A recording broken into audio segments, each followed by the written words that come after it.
warahmatullahi wabarakatuh. Bismillah, alhamdulillah, wassalatu wassalamu ala rasulillah wa ala alihi wa sahbihi wa mawalah. Asyhadu an la ilaha illallah wahdahu la syarika lah wa asyhadu anna Muhammadan abduhu wa rasuluh. Allahumma shalli wa sallim wa barik ala sayyidil mursalin wa ala alihi wa sahbihi ajma'in, amma ba'd. Ya ayyuhal hadirun ittaqullaha haqqa tuqatih wa la tamutunna illa wa antum muslimun. Allah Ta'ala fi kitabihil karim. Bismillahirrahmanirrahim. Fadhkuruni adhkurukum washkuruli wa la takfurun. Yang Allah muliakan, rekan-rekan semua yang hadir pada kesempatan ini, yang sama-sama mengharap rahmat dan ridha Allah Subhanahu wa taala. Pada kesempatan ini kita sangat bersyukur kehadirat Allah. Kita ditakdirkan untuk bertemu, menghadiri majelis ilmu, untuk mudhakaratul ilmi. Pada kesempatan ini kita harus senantiasa selalu bersyukur kehadirat Allah dari segala bentuk kenikmatan. Yang paling utama adalah senantiasa untuk istiqomah menjalankan atau istiqomah di dalam wujud syukur kepada Allah Subhanahu wa taala dari nikmat iman. Itu yang paling utama. Karena dasar utama ketika kita bersyukur kepada Allah, jangan pernah kita meninggalkan sesuatu hal yang menjadi perintah Allah Subhanahu wa taala, yaitu salah satunya adalah salat yang 5 waktu, kewajiban-kewajiban yang akan menjadi jembatan dalam hidup kita sampai ke akhirat kelak. Ini yang paling penting. Memang sebagaimana kemarin saya sudah sampaikan, hidup ini tidak akan pernah lepas daripada ujian dan cobaan. Tetapi sebetulnya musibah atau bencana yang diberikan kepada hamba Allah tergantung kita menyikapinya seperti apa. Kalau berbicara tentang masalah untuk membedakan mana ujian, mana teguran daripada Allah, itu kembali kepada prinsip hidup kita. Jadi gambarannya kita ini sebagai wadah. Kalau digambarkannya seperti mangkok, antara mangkok yang bersih dan mangkok yang kotor. Tapi sebetulnya sajiannya itu bersih. Diberikannya itu sama, baik yang ini maupun yang ini tetap sama, itu aja. Tetapi ketika datangnya ternyata konsep penerimaannya itu berbeda. Kalau yang menerimanya itu ahlu taqwa kepada Allah, ahli doa, ahli zikir, yang tidak pernah lepas ibadah daripada Allah, itu ujian. Karena Allah mengangkat derajatnya dia sampai kepada titik yang sampai mulia, sampai pula kepada titik insan kamil, insan yang dimuliakan oleh Allah Subhanahu wa taala. Termasuk hakikatnya dasarnya adalah dicintai oleh Allah, karena mereka termasuk kategorinya adalah para pencari Tuhan, para pecinta Tuhan, para pencari rahmat dan ridha Allah, berjuang. Tetapi ketika musibah dan cobaan itu datang kepada wadah yang konsepnya adalah di situ hati jauh daripada Allah, sholat banyak ketinggalan, sesuatu hal yang datang yang tidak kita sukai, tidak kita harapkan, ternyata datang kepada diri kita, kita tidak, jangan seudon, bukan ujian tapi teguran. Kenapa? Allah memberikan peringatan sebagai teguran supaya kita ini sadar. Masih beruntung kita disadarkan di dunia, masih beruntung kita diingatkan di dunia, ketimbang nanti baru sadar ketika sudah di alam barzah. Mau bagaimana? Makanya dari itu luar biasa, alhamdulillahirabbil alamin, pada kesempatan ini kita masih diberikan umur oleh Allah. Dan kemarin juga saya tuh berjuang kembali sebagai tugas. Hampir tiap hari saya ngurus jenazah terus. Saat ini saya dapat nih pinggang saya sakit. Kalau ngurus jenazah itu kebanyakan tuh jadi sakit pinggang itu karena gini terus gitu ya, yang pelan-pelan gitu ngurus jenazah. Tapi di sisi lain disyukuri alhamdulillah. Bahkan memang hal tersebut itu untuk rekan-rekan sebetulnya harus bisa ya, harus bisa karena nilai ibadahnya luar biasa ya. Alhamdulillahirrabbilalamin. Sekali lagi kita sangat bersyukur kehadiran Allah. Semoga Allah mengganti keikhlasan kita semua, kesabaran kita semua dengan surga Allah. Amin. Sebelum saya menyampaikan materi, bil barakah Fatihah, wabil khusus kita mendoakan keluarga tercinta yang telah meninggalkan dunia yang fana. Semoga doa kita akan senantiasa menjadi sebuah jembatan untuk beliau, sehingga beliau diangkat derajatnya, ditempatkan pada tempat yang mulia di sisi Allah Subhanahu wa taala. Ada hadhihi wa ala kulli niyatin shalihah. Khususan ila hadrati ahli kubur.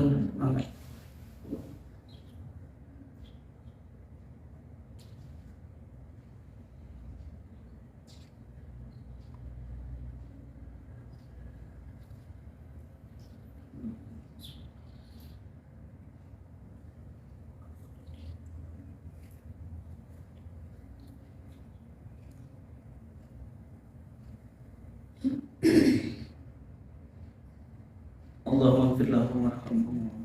Allahumma ighfir lahum. La ilaha illallah. Al-Fatihah. Bismillahirrahmanirrahim.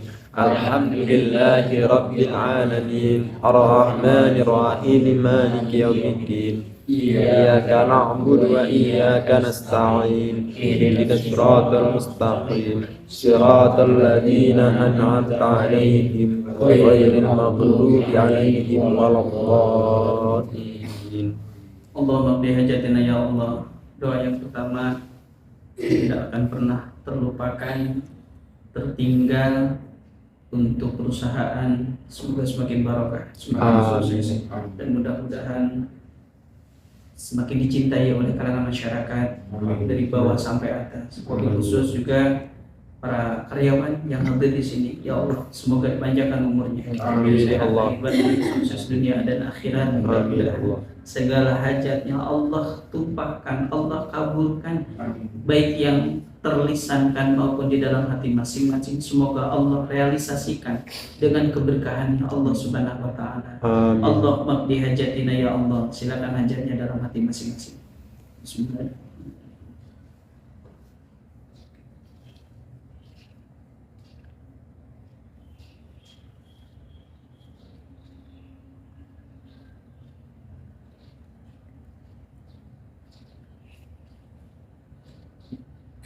Rabbana taqabbal minna innaka antas samiul alim wa fil akhirati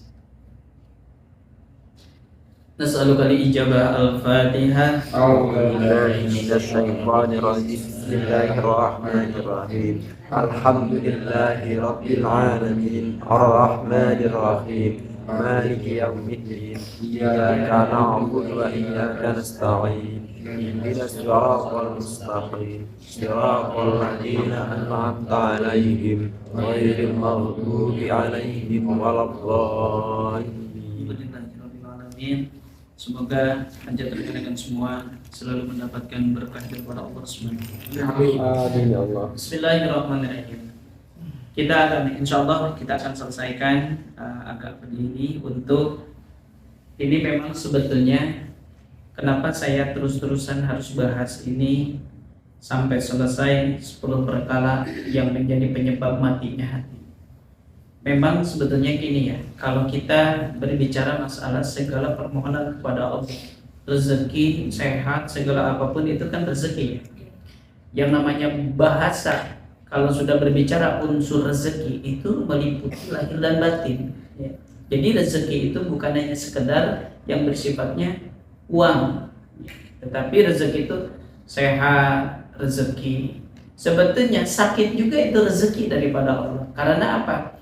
Indahnya ketika kita diberikan rasa sakit oleh Allah tapi kitanya ikhlas menerimanya, maka dibarengi dengan segala pengorbanan, ikhtiarnya, ibadahnya, doanya, perjuangan dan sebagainya, itulah rasa sakit yang diderita akan menjadi penggugur segala dosa-dosa kita. Makanya kalau berbicara masalah sakit, sebetulnya gini ya, hakikat sakit itu, apakah setiap sakit itu menjadi penggugur dosa? Tidak. Ya. Tergantung menyikapi pribadinya kita. Kalau misalkan diberi sakit tapi nggak mau sholat aja, ya. Terkadang kan kita diberikan panas dingin, aduh demam, sulit untuk nyentuh air, tapi kata sholatnya kan. Nah, kenapa sampai sampai sejauh itu pemahamannya? Ya, meninggalkan ibadah itu sebetulnya tidak ada alasan kita sakit. Meninggalkan ibadah itu tidak ada. Salah satunya sholat aja. Ya, sholat itu tidak ada alasan dengan bentuk apapun. Meskipun nyawa sudah ditenggorokan di sini, seandainya kita ini masih diberikan rasa ingat, kesadaran daripada Allah Subhanahu wa taala, wajib sholat itu. Tidak ada alasan. Ya, makanya apakah perjalanan kita pada saat kita musafir, perjalanan jauh kita, apakah sholat kita boleh ditinggalkan? Tidak. Ada pula dipindahkan waktu, disebut rukhsah. Rukhsah itu adalah memberikan memfasilitasi waktu. Ya. Pada saat kita tidak mampu, sulit mengerjakan karena faktor perjalanan, boleh kita atur sistem waktunya, di manage waktunya, kita atur. Kita naik, kalau misalkan kita naik kereta, sebetulnya untuk dihormati waktu bisa saja menjalankan sholat di dalam kendaraan, boleh. Tapi kita kalau seandainya memang kalau sudah berbicara tentang sholat fardu di perjalanan, itu otomatis jauh dari kesempurnaan. Kalau Anda misalnya, tetap aja saya mah pengen sholat, maka oke, lebih bagus wudhu saja, ada kamar mandi kok. Ya, tetapi kalau mungkin masuk kategori sholat syidatul khauf, yaitu menjalankan sholat tanpa menghadap ke kiblat, itu namanya syidatul khauf. Bisa saja seperti makanya Anda sekalian daripada rumah, dari tempat tinggal, dari kosan sampai ke sini, ya, dari kosan sampai ke sini, aduh, saya belum sholat duha nih. Bisa saja berangkat dari rumah sampai ke sini bisa sholat duha di perjalanan. Biasakan coba, karena melatih sesuatu hal yang unik, ya, yang kita jalankan supaya terlatih suatu saat kita berada dimanapun sudah terbiasa menjalankan yang disebut sholat syidatul khauf. Apa itu syidatul khauf? Yang dilakukan oleh para Nabi Muhammad beserta para sahabat dan para umat-umat yang lain yang senantiasa pada waktu itu dasarnya adalah pada saat menjalankan peperangan waktu itu. Jadi saling menjaga satu sama lain. Sholat dijalankan, tetapi dalam konsepnya adalah ketika sudah menghadap kiblat baru menghadap ke belakang. Jadi berbelakang-belakang gini. Karena apa? Yang ini menjalankan sholat dengan secara sempurna, yang ini sholat secara syidatul khauf. Sedangkan syidatul khauf itu tidak rukuk dan sujud, misalkan hanya mengungguk ini sami Allah gitu. Jadi tetap pandangan mengarah kepada kekhawatiran datangnya musuh. Itu namanya syidatul khauf. Untuk nomor ketujuh, penyebab mati hati ini mencakup tentang masalah kematian ya. Nah, 9 nih, insya Allah ya. Nabi mengatakan, kalian mengucapkan dengan lisan bahwa kematian itu merupakan hak. Memang betul, ketika ada orang yang meninggal dunia, kita mengucapkan inna lillahi wa inna ilaihi raji'un. Saya mau tanya, kalimat tersebut itu untuk orang lain atau untuk siapa? Kalimat apa itu?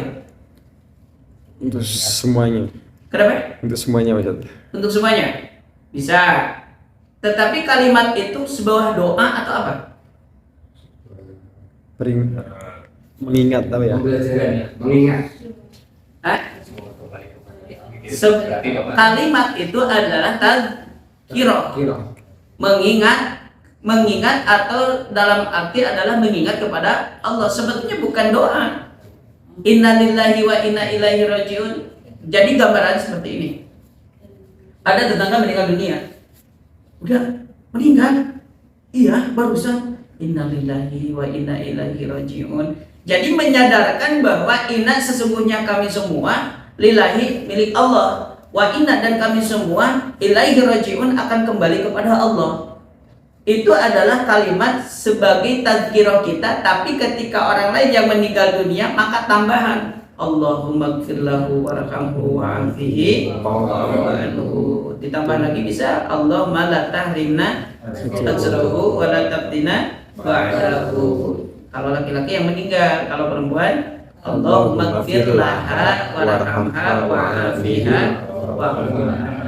Yang kapan-kapan nih harus digali nih masalah tentang supaya kita tahu tentang bagaimana tata cara sholat jenazah dengan baik ya, gitu. Oke. Kalian mengucapkan, kalian menyebutkan bahwa dengan lisannya bahwa kematian itu hak. Namun kalian enggan mempersiapkan diri dengan kedatangannya kematian. Contohnya bagaimana? Sudah tahu kematian itu Allah memberikan umur kepada kita, tapi Allah menyimpan suatunya di dalam umur. Apa? Kematian. Jadi kalau digambarkan seperti ini, Allah menyembunyikan rahmat dan ridha di dalam ketaatan. Allah menyimpan murka di dalam kemaksiatan. Allah memberi umur kepada hambanya, kepada makhluknya, di dalamnya ada kematian. Semuanya dirahasiakan. Seperti Allah memberikan Ramadan kepada kita, apa yang di dalamnya ada yang dirahasiakan? Lailatul Qadar. Makanya ada peribahasa, yuk kita bangun untuk menghidupkan malam-malam apalagi di sepertiga bulan. Apa yang dicari? Yaitu ingin bertepatan ibadah pada saat bulan Ramadan. Karena apa? Ketika seseorang 2 rakaat saja sholat di malam hari, yaitu pada malam bertepatan dengan terjadinya Lailatul Qadar, maka min alfi syahr, maka ibadah itu Allah akan lipat gandakan, yaitu dengan 1000 bulan. Itu berapa tahun? 83. Coba 83 tahun itu kan cenderung keumuran sama kita, tapi konsep ibadah kita sudah sampai ke titik itu, atas derajat dan kemuliaannya. Kenapa? Kita sendirinya berusaha, berjuang, mengingat dan mencari. Bagaimana ketika kita tahu ada kematian? Tahu kematian itu hak setiap umat manusia. Makanya kullu nafsin dha'iqatul maut. Kullu nafsin, setiap badan, setiap jiwa, badan, nafs itu badan, dha'iqah, akan merasakan, akan mengalami, yaitu kematian. Syarat kematian itu tidak punya syarat. Kita harus ingat, kematian itu tidak pernah punya syarat. Syarat kematian bukanlah tua, ya. Syarat kematian itu bukanlah tua, yang muda juga bisa mati. Meninggal dunia, apalagi yang tua. Siapa yang paling tua di sini? Hah? Ya Allah. Syarat kematian bukanlah sakit. Yang sehat juga bisa meninggal, apalagi yang sakit. Ada peribahasa, karena konsepnya tidak punya syarat. Coba, kalau Allah memberikan kematian itu sistemnya secara tertib dari atas dulu kan? Kita masih kena muda, ya tenang gitu. Kan masih kena ayam di atas gitu. Ada orang tua, ada saudara-saudara, orang tua, tetangga masih kena karolot, kemana? Gitu. Nanti ya, kalau sudah, makanya Allah itu maha adil. Ya. Nah, kematian. Kita berbicara masalah kematian. Apa yang ada berapa yang dirahasiakan dalam kematian? Coba kita bagi-bagi dulu, supaya kita senantiasa mempersiapkan diri dengan ibadah kepada Allah. Ada berapa yang dirahasiakan dalam kematian hidup kita? 2. Yakin? 3. Namun begitu tidak yakin. Oke, betul. Syarat kematian itu yang dirahasiakan oleh Allah ada 3. 1 tempat, 1 waktu, 2 tempat, 3 cara. Kalau berbicara tentang masalah waktu, kapan waktu kita meninggal dunia? Nggak tahu. Tempatnya di mana? Tidak tahu. Caranya seperti apa? Kita kaji. Kalau sudah berbicara waktu, Allah Subhanahu wa taala pada saat janin yang berada di dalam kandungan seorang ibu itu 4 bulan, prosesnya itu adalah 3 tahapan. Ya. Nutfah, alaqah, mudghah. Apa itu nutfah? Pemberian dari siapa? Ya dari laki-laki. Diberikan kepada perempuan, disebut sperma, cairan. Nutfah, ya. Nutfah itu cairan sperma. Alaqah, segumpal darah. 40 hari dari cairan sperma ke darah itu 40 hari. Sudah sampai 40 hari, maka di situ akan menggumpal seperti darah, gumpalan darah. Masih bergumpalan darah. Udah bergumpalan darah selama 80 hari, bergumpal darah masuk ke tahap ketiga, mudghah. Dari gumpal darah menjadi segumpal daging. Dari segumpal daging 4 bulan ada tasyakur binikmah. 4 bulanan mendoakan untuk dengan kajian-kajian Al-Quran, ingin didorong dengan doa supaya janin diberikan kekuatan oleh Allah atas usaha dan doa itu. Ketika sudah dari 4 bulan menuju kepada 5 bulan, disitulah Allah memerintahkan kepada malaikat untuk meniupkan ruh ke dalam janin tersebut, ya. Dan Allah menciptakan dengan kesempurnaan aksesoris yang ada diri manusia. Pada saat Allah meniupkan ruh ke dalam janin tersebut, Allah menentukan 4 hal.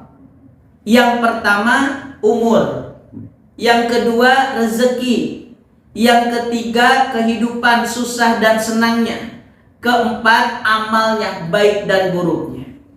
Jadi 4 yang ditentukan oleh Allah. Kalau sudah berbicara umur akan mengacu kepada kematian. Allah berikan umur kita ini, sebetulnya usia kita ini sudah dipatok. Kalau Anda mau berbicara hakikat, berarti jangan pernah berbicara nambah umur. Tapi kalau Anda mau berbicara kalkulator dunia, syariat, Anda berarti bertambah umur. Nah, contoh. Misalkan saya diberikan umur oleh Allah 60 tahun. Sekarang sudah usia sudah mencapai 43. Ya, hafal deh. Oh, Mbak udah di bawah. 45 ya? Di bawah. Hah? Di bawah 40, Ustaz. Di bawah 40? Iya. Pensiun loh, Ustaz. Ayo Allah, saya makin tua di sini. Iya. Insyaallah berbenah karim. Apa-apa, wajah umur tua yang penting wajah muda. Bukan syarat duluan, Pak Ustaz. Oke, kembali. Saya diberikan batas oleh kata Allah, umur maneh di dunia sakit 60 tahun, sudah tidak bisa diganggu gugat, ya. Makanya ada peribahasa seperti ini. Semoga Allah memberikan panjang umur kepada kita. Bahasa panjang umur sebetulnya kalau dianalisis secara ditelusuri penafsiran, umur yang ditambahkan itu adalah bagian daripada amal kebaikan. Ya. Umur itu amal. Waktu itu beda dengan umur. Cuman waktu isinya waktu itu umur. Umur itu adalah memang waktu. Cuman kalau sudah berbicara umur akan mengacu kepada amal perbuatan kita. Makanya ada peribahasa kullu nafsin bima kasabat rahina. Setiap badan, anfus badan kita akan tergadai dengan perbuatan kita. Selamat atau tidaknya hidup kita di dunia, selamat atau tidaknya kita di alam kubur sampai hari akhir, sampai kiamat, sampai ke sana nanti ke pengadilan Allah, itu tergantung perbuatan kita. Makanya pada saat Allah Subhanahu wa taala memberikan umur dengan 60 tahun, di situ bagaikan seutas tali umur itu. Ya. Di sini mulai dimakan oleh tikus putih dan hitam. Apa itu? Putih dan hitam itu siang dan malam terus dimakan. Dengan berjalannya waktu. Karena sudah ditarget oleh Allah. Apakah di usia 60 tahun itu kamu mampu mengisi dengan nilai-nilai ibadah? Karena Allah melahirkan kalian ke dunia, wa ma umiru illa liya'budullah. Wa ma umiru tidak semata-mata kami perintahkan ya kepada kalian semua, melainkan kalian itu liya'budullah, hanya untuk beribadah kepada dunia ini. Menafsirkan ibadah di dunia ini bukan berarti setiap kita ini di dunia itu sholat, baca Quran, tolak ilmu, tidak seperti itu. Ya, makanya di dalam kitab Ta'lim diterangkan waspada perjalanan hidup dengan urusan hati. Perjalanan hidup itu tergantung isi hati kita. Kalau perjalanan kita yang dilakukan amal dunia, tapi hatinya bihusni niat, hatinya bagus, maka nilai dunia akan menjadi nilai akhirat. Tapi tidak semua amal yang dilakukan oleh kita bersifatnya amal akhirat. Sholat betul, rajin baca Quran, tahajudnya iya, tapi unsur niatnya jelek. Entah itu sedekahnya ingin dilihat oleh orang lain, entah tolak ilmunya ingin dianggap oleh orang lain sebagai ahlul ilmi, entah itu sholatnya kita ingin dilihat orang lain sebagai ahli ibadah, karena punya tujuan adalah kepada umat, kepada makhluk. Nilai akhirat menjadi nilai dunia. Maka itu terjadi tergantung innamal a'malu binniyat. Itu Allah itu akan mengganjar, memberikan pahala sesuai kadar yang diniatkannya. Nah, makanya kembali kepada umur, Allah berikan umur kepada kita itu sudah diporsi. Jadi di dunia ini kita itu mengembara, kontrakan umur kita di dunia ini wallahu a'lam. Waktunya tinggal berapa lagi? Maka ketika Anda berbicara tentang masalah umur dengan kalkulator akhirat, hakikat Allah, umur kita semakin berkurang. Makanya kita ini yang hadir di sini sedang menikmati sisanya. Entah berapa lagi meninggalkan dunia itu. Apakah jamaah duluan atau ustadznya belakangan? Atau sebaliknya, ustadz yang belakangan, jamaah duluan. Oh, sama ya? Itu urusan Allahnya kan. Makanya ketika kita berbicara masalah kematian, kita ngobrol, siap nggak dengan datang kematian? Jujur, dalam hati aja. Cek hati kumaha? Belum.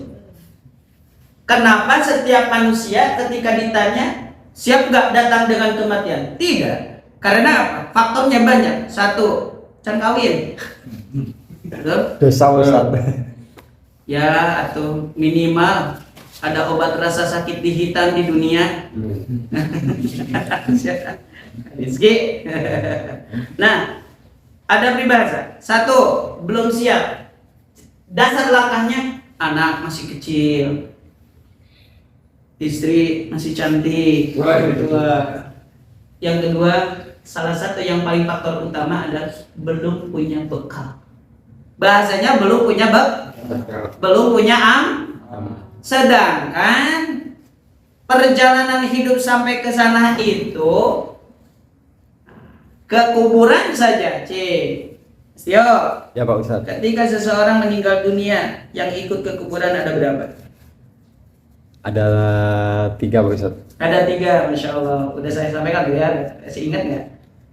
Ada 3, 1 Amal yang soleh, amal soleh. amal, 2 Anak ya Ustaz. Hah?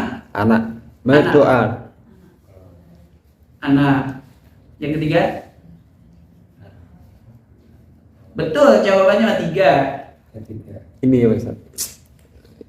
Harta keluarga. Berapa? Harta, keluarga, dan Amal. betul. Harta, keluarga. Harta, amal, keluarga. Jadi amaluhu, amwaluhu, ahluhu. Amwaluhu, harta. Amaluhu, amal. Ahluhu, keluarga. Yang 3 ini berapa yang masuk ke beserta jasad? Amal. Berapa? Yang ikut beserta jasad ke liang lahat ada berapa? Yang ikut dari 3 ini? 1. 1, apa? Amal. Amal yang ikut masuk ke dalam jasad. Yang 2, Tidak. pulang lagi. Pulang. Keluarga, Pulang. harta, Pulang. pulang. Mana disebut harta? Kendaraan, mobil, dan lain sebagainya. Itu tidak dibawa. Makanya, ya, saya sarankan Mbak Nur, mohon maaf, Ingat ya. Mbak Nur, ketika saat sekarang Mbak Nur punya perhiasan yang 1 kotak itu di rumah, yang kuncinya di kotak, di dalam kotaknya ada kotak lagi, masya Allah, Apal Pak Ustaz. lebih baik jual sekarang, dipakai daftar haji dan umrah. Iya, karena apa? Saat kita meninggal dunia, itu perhiasan tidak dijual, siapa yang beruntung? Amin nikah lagi. Nah, ini udah gini, udah kepikirannya udah gitu. Jujur berarti dipakai mas kawin lagi, rugi kan? Masya Allah, itu ini yang Pengalaman berarti Pak. pengalaman. Masya Allah, iya yang ditinggalkan. Jadi bahasa ahli ya, bahasanya ahli. Jadi ketika istri yang meninggalkan dunia terlebih dahulu, ahli yang beruntung. Bahasa ahli itu entah suami atau anak atau orang tua. Itu bahasa ahli ya. Mending dipakai untuk kalau dipakainya untuk suami ya bahaya itu mah nges goreng pikiran, masih dipakai kawin lah. Gitu. Nah, gitu. Tapi ada yang belum kawin-kawin ya udah sih. Tadi juga benar-benar ya Allah, sudah jodohnya dekat ya. Ya. Jadi persiapan bagaimana? Kita kenapa penyebab mati hati tahu kematian tapi tidak mempersiapkan diri? Karena apa? Karena kita banyak problem, hati kita lebih terpaut untuk urusan duniawi sehingga lupa akan kehidupan yang abadi. Ya terkadang mohon maaf, yang banyak sebetulnya gini, yang menghilangkan rasa tak kematian itu dari mengingat kematian itu salah satunya adalah ya, yang mengingatkan, yang melupakan dari kematian dalam diri kita itu salah satunya banyak berceria, dalam arti ya bisa dibilang kebanyakan healing. Itu sebenarnya bersenang-senang itu sangat berbahaya, karena bersenang-senang itu terlalu over untuk bersenang-senang. So, namanya contoh gini, Mas, ketika misalkan bersenang-senang ke pantai, apa lah mau jalan-jalan ke pantai, suka ingat kematian enggak? Enggak, boro-boro kematian hutang gitu ingat, lupa. Ya terkadang kurang banyak ya, problem nafsu ya, nafsu kadang-kadang di luar tuh gayanya so elit, padahal dalam nama ekonomi bahagia, pulang sedih lagi, nah sebabnya nganyuk heula kemarin ngutang-ngutang dulu gitu. Allahu Akbar, masyaallah, tabarakallah. Insyaallah ini mah mudah-mudahan yang ada di sini dijauhkan dari hutang pihutang. Amin. Keras banget ya. Amin. Utang jodoh enggak ada. Yang kedelapan. Yang kedelapan, penyebab matinya hati, tertolaknya tidak diijabah doa kita mengurus kita senantiasa banyak mengurus keaiban orang lain, banyak mengurus kesalahan dan keburukan orang lain, tetapi kita tidak sadar atas kesalahan-kesalahan diri. Ada peribahasa, kuman di seberang laut kelihatan, gajah di pelupuk mata tidak kelihatan. Ya, sekecil apapun kesalahan orang lain dikorek-korek terus, dibicarakan dan lain sebagainya. Tapi kesalahan diri yang bagaikan gunung Tangkuban Parahu tidak pernah ingat-ingat, tidak sadar diri atas dasar segala kesalahan kita. Itulah makanya kenapa Nabi selalu mengingatkan hasibu anfusakum qabla an tuhasabu. Koreksi diri dari segala bentuk kesalahan yang kita lakukan. Kenapa harus banyak introspeksi diri? Makanya konsepnya 4. Hidup ini muhasabah, muraqabah, muaqabah, mujahadah. Sekali lagi. 1. Muhasabah. Apa itu muhasabah? Muhasabah itu artinya introspeksi diri. Orang yang introspeksi diri itu senantiasa membaca riwayat hidup. Contoh, sudah sepantasnya hidup kita, kata Imam Abdullah Samarqandi mengingatkan, kita ini sudah sepantasnya banyak mengingat atau membaca riwayat hidup. Jadi nggak usah banyak membaca riwayat hidup orang, biarkan kita baca riwayat hidup, masih banyak kesalahan-kesalahan yang kita lakukan. Allah itu masih sayang sama kita. Kepada rekan-rekan mohon maaf, makanya kita harus banyak bersyukur kepada Allah. Sekalipun kita berdosa kepada Allah, lihat, kita berdosa kepada Allah. Mas Tio berdosa kepada Allah, apakah Allah menghalangi rezeki Anda? Tidak, Pak Ustaz. Allah menghalangi sehat Anda? Tidak, Pak. Apakah dosa Anda diperlihatkan di dunia? Tidak. Apakah Anda ketika berdosa kepada Allah Subhanahu wa taala Anda disiksa di malaikat di dunia? Tidak, Pak. Tidak. Masih ada rahmat kepada diri kita. Seburuk apapun dalam kehidupan kita, ada titik rahmat sayang kepada kita semua. Ya, makanya dari itu, dalam kondisi dimanapun dalam keadaan kita bukan iktikad berbuat kemaksiatan. Kalau seandainya hidup kita berada di dalam zona kemaksiatan, yang namanya rahmat Allah itu akan mendahului murkanya. Seburuk apapun, maka kan ada peribahasa seperti ini. Walau sehitam apapun sejarah hidup Anda, selama hayat masih dikandung badan, ada peluang untuk menjadi yang terbaik di hadapan Allah. Paham gak? Jadi meskipun kita banyak dosa, ya Allah, ternyata kalau saya pikir-pikir menjalankan ibadah baru tahun-tahun ini, sebelum saya masuk kerja di warung setik, saya itu jarang sampai sholat. Kalau sekarang ada pengajian yang terbawa oleh orang-orang yang baik, banyak lingkungan yang orang-orang baik, kadang-kadang sadar seperti itu. Astagfirullah, itu baru introspeksi diri. Orang yang introspeksi diri itu adalah membaca riwayat hidup seperti ini. Apakah selama ini sholat saya itu diterima oleh Allah atau justru sebaliknya? Apakah doa yang saya lantunkan itu merupakan menjadi ibadah atau justru mengarah kepada kemaksiatan? Karena saya terlalu ambisi terhadap urusan duniawi. Ya kan kita mah kalau ngedoa ya, kalau prinsip doa manusia itu ujung-ujung langsung kena pokok. Ya Allah berkatkan rezeki, ya Allah dekatkan rezeki, ya Allah dekatkan jodoh saya yang soleha, ya Allah. Cerita nama yang soleha. Padahal kalau ngedoa kepada Allah itu harus tertib dari dasar dulu. Ampuni segala dosa-dosa saya, ya Allah, lahir dan batin. Ya Allah, panjangkan umur saya. Jodoh dekat tapi gelingan, kumaha? Hah? Oh, jodohnya dekat tapi sakit wae. Makanya minta dulu pondasinya kepada Allah. 1, kokohkan iman dan Islam. Kalau berdoa nih, yang kudu jujur ya. Makanya kata Nabi mengingatkan, kalau bermohon kepada Allah dengan doa, melalui dengan doa-doa kita kepada Allah, yang paling pertama kokohkan iman dan Islam. Itu fondasi pertama. Akidah ingin diperkuat oleh Allah. Yang kedua, sehat lahir dan batin. Yang ketiga, berkah dunia dan akhirat. Nah, keempat, ampuni segala dosa. Besarnya dosa, kecilnya dosa, kasarnya dosa, lembutnya dosa, terlihatnya dosa, tersembunyinya dosa, seluruh dosa lahir dan batin ingin ya Allah ampuni, ya Allah, ya ampuni ya Allah. Minta doa kepada Allah. Nah, dari situ baru memohon sesuai dengan aplikasinya. Aplikasi urusan jodoh, minta yang terbaik. Memang sebetulnya jodoh itu tidak kemana-mana, tapi kalau Anda nggak kemana-mana, nggak ada jodoh. Gitu.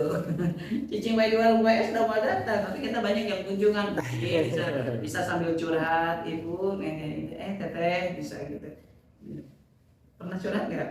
Ya, ibu punya anak perempuan nggak bos? Masya Allah, tabarakallah. Nah, waktu sedikit lagi ya. Jadi kedelapan ini menjelaskan bahwa Al-Faqih menjelaskan kita senantiasa harus banyak introspeksi diri. Yang pertama, dosa-dosa terdahulu apakah sudah diampuni oleh Allah? Sadar kita. Termasuk salah satu yang harus kita perbaiki sholat. Mohon maaf, bukan saya suudzon kepada rekan-rekan semua. Mungkin termasuk saya sendiri waktu dulu masih ini juga muda dulu ya. Sekarang muda, lebih muda dulu. Oke. Nah, terkadang ya, mohon maaf, terkadang kita ini kadang sholat itu menjadi beban, kadang pula sholat meringankan beban. Oke. Rasa itu dalam rekan-rekan semua, Rizky, kalau dari Dika Rizky nih, sholat itu lebih banyak rasa menjadi beban atau meringankan bebannya sholat itu? Secara pribadi. Kadang-kadang menjadi beban, kadang-kadang menjadi apa? Menjadi ringan. Kenapa? Memang betul. Tidak bisa.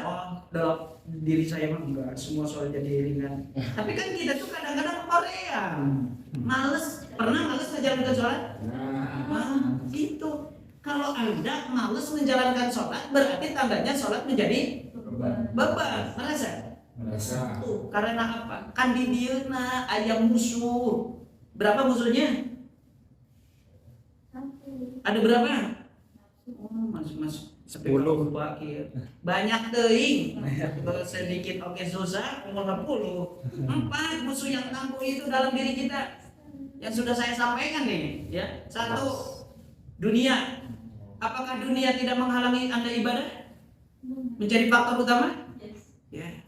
Kesibukan menjadi faktor utama sampai lalai ibadah. Makanya kata Nabi, lalai ibadah itu bukan mengulur-ulur waktu sampai meninggalkan sholat, itu fondasi utama. Tapi lalai ibadah itu adalah kurang perhatian terhadap waktu dan ibadah dan pelaksanaan ibadah. Ya. Yang kedua, musuh kita itu hawa nafsu yang ada di diri kita. Yang ketiga, musuh kita ini yang tangguh adalah setan dari kalangan bangsa jin yang senantiasa membisikkan ke dalam telinga kita sampai ke sudurin nas. Yang keempat, musuh yang nyata itu adalah setan dari kalangan manusia. Itu yang paling bahaya, Namun sebabnya tidak sedikit ya. Banyak teman. Kenapa Mas? Aduh. Ya Allah, ya Rabbana ya Karim. Ngeliatin Rian. Enggak. Jadi terkadang teman kita sendiri loh yang ngajakan nggak bener itu, ya gitu. Insya Allah gimana saroleh sadayana. Amin ya Allah. Sing dijaga, dilindungi keluarga iman dan Islamnya. Amin, Itu ya Allah. fondasi utama. Karena apa? Nah, terkadang kenapa? Apakah dosa kita sudah diampuni atau itu banyak? Namanya muhasabah. Ya, muhasabah. Ini bisa belum beres nih. Masih ada 2 lagi, mau diselesaikan? Tapi kalau diselesaikan singkat. Dia itu jangan Pak, sikat penting besok kita Oke, siap. Sedikit lagi. Nah, yang pertama kata para ulama, introspeksi diri dari segala kesalahan. Karena apa? Sebagaimana tadi yang diterangkan bahwa kalian itu kebanyakan mengurusi keburukan orang lain, tidak sadar atas kesalahan diri. Makanya kenapa? Sebagaimana tadi saya sampaikan. Kenapa kalau berdoa kepada Allah itu tersusun rapi?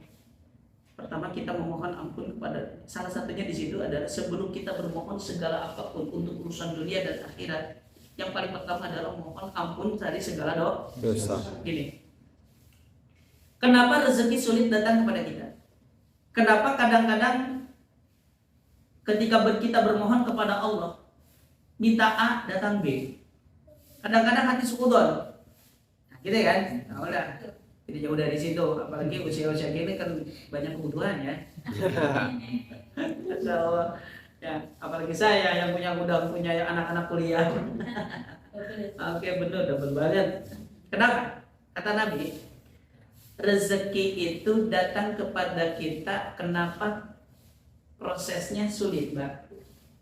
Ternyata penyebab utama kesulitan datang rezeki kepada kita adalah dosa. Kita gambarkan. Kenapa keran di kamar mandi kecil, padahal tornya keren, gede, sering. Di situ kita pelajari dan kita cermati. Oh, mungkin saluran paralonnya atau saluran daripada air itu ada penyuh. Itu yang harus dibersihkan. Tekudu ganti paralon terus. Kalau ganti paralon berarti urang apa? Mau. Yang harus diganti itu bersihkan isi hatinya dari segala dosa dan noda dan dosa. Maka dari itu, contoh salah satunya, kita banyak dosa kepada Allah. Salah satunya banyak hal yang belum kita kerjakan. Sholat yang 5 waktu masih banyak yang tertinggal. Mohon maaf atas sepakat para ulama, ijtima para ulama, sholat itu tidak bisa ditaubatan, nggak bisa. Sholat yang ditinggal itu tidak bisa ditaubatan. Ya Allah, ampuni saya, dosa saya itu banyak meninggalkan sholat. Tidak.